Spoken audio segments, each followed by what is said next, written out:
Hello friends, welcome to another new blog of my channel ডিজয়েস daily life. অনেকদিন পর তোমাদের সামনে আরেকটা ব্লগ নিয়ে হাজির হলাম।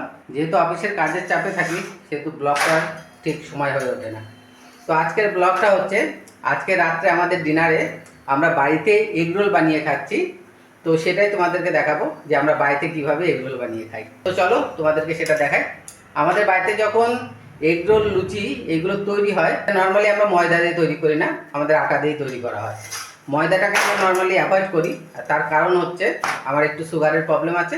চলো দেখি আমার মিসেস করছে কিভাবে আটা দিয়ে তৈরি করছে এগ রোল, সেটা তোমাদের দেখাই। তো দেখো, প্রথমে এগ রোলের জন্য যে পরোটাটা লাগবে সেটা তৈরি করা হচ্ছে, আর এটাকে কড়ার মধ্যেই তৈরি করা হচ্ছে। কড়ার মধ্যেই সে করতে উস্তাদ, সেই জন্য ফ্রাই প্যান ইউজ না করে কড়ার মধ্যে ইউজ করা হচ্ছে। আর যেমনটা আমি বললাম, এটা কিন্তু আটা দিয়েই তৈরি করা হচ্ছে।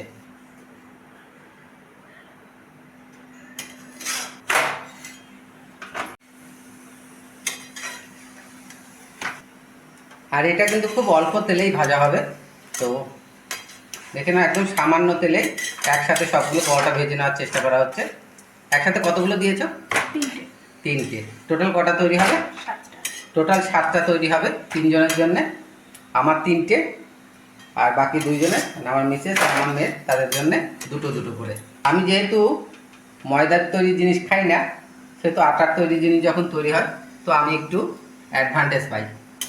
পরোটা ভাজা প্রায় হয়ে গেছে। প্রথমে 3টে ভেজে রাখা আছে এখানে, এবার বাকি 4টে ভাজা হচ্ছে। 3টে ভেজে রাখা আছে, এবার বাকি 4টে ভাজা হচ্ছে। পরোটা ভাজা হয়ে গেছে, এবার নেক্সট স্টেপ, এবার 1 বাই 1 এগ রোল বানানো হবে। তো এবার আমাদের সেকেন্ড স্টেপ চলছে। এই ডিমটাকে ফেটিয়ে নেওয়া হলো। এবার একটা ডিমকে কড়াইয়ের উপর দেওয়া হবে,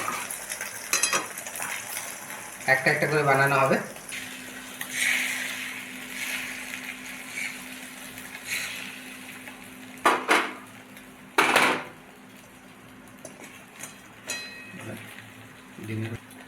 এবার ডিমের উপর পরোটাটা দিয়ে দেওয়া হচ্ছে।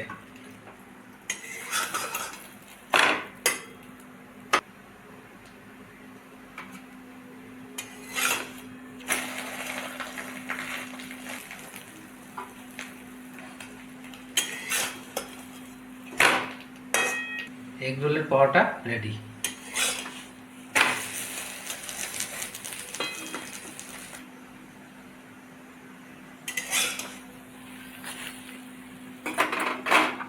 আচ্ছা, আমরা একটু রাঁধুন থেকে একটা কথা জেনে নিই। আচ্ছা, তোমার এই 7 পিস এগ রোল বানাতে মোটামুটি কতটা তেল লাগছে?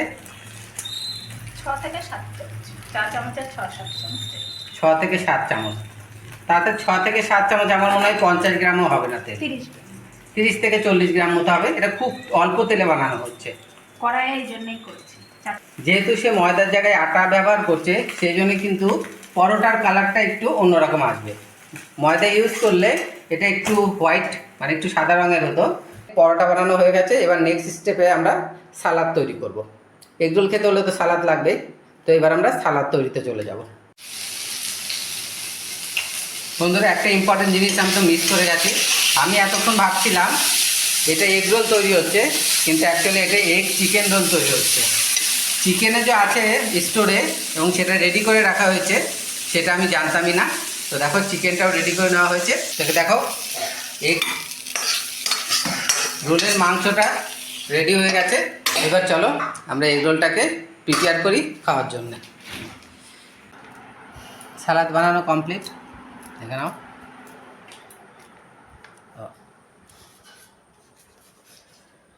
তো বন্ধুরা, সালাদ বানানো কমপ্লিট হয়ে গেছে। এবার আমরা এগ রোলটাকে তৈরি করব। সালাদের মধ্যে আবার একটু লেবুও দেওয়া হচ্ছে, একটু টক টক টেস্ট আসবে। সালাদ, এগ রোল, পরোটা এবং চিকেন রেডি। এবার এটাকে ফাইনালি প্রিপেয়ার করা হচ্ছে। এবার এটাকে খাওয়ার জন্য তৈরি করা হবে। সালাদটাকে ভালোভাবে মিশিয়ে নেওয়া হচ্ছে।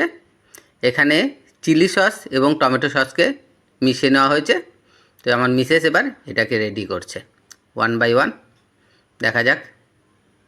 প্রথমে পরোটাটা নিয়ে নিল, তারপর এর মধ্যে সালাদ দিয়েছে। এবার দুটো সস, মেশানো সসকে এগরোলের মধ্যে দিয়ে দিল, এগরোলের পরোটাটার মধ্যে দিয়ে দিল। এবার চিকেনটাও দেওয়া হয়েছে, এবার এটাকে রোল করে দেওয়া হচ্ছে। চলো, ফার্স্ট রোল তৈরি হয়ে গেল, সেকেন্ড রোল তৈরি হচ্ছে, তিনজনে একসাথে খাবো। এবং এবার থার্ড রোলটাও তৈরি করা হচ্ছে। থার্ড রোল তৈরি করা হলে তিনজনে একসাথে খাওয়া শুরু করব। তো বন্ধুরা, এই ছিল আমাদের আজকের ব্লগ। যদি আপনাদের আমার ব্লগ ভালো লাগে তাহলে আমার চ্যানেলকে লাইক করুন, কমেন্টস করুন, শেয়ার করুন, সাবস্ক্রাইব করুন এবং অবশ্যই বেল বাটন প্রেস করে রাখুন।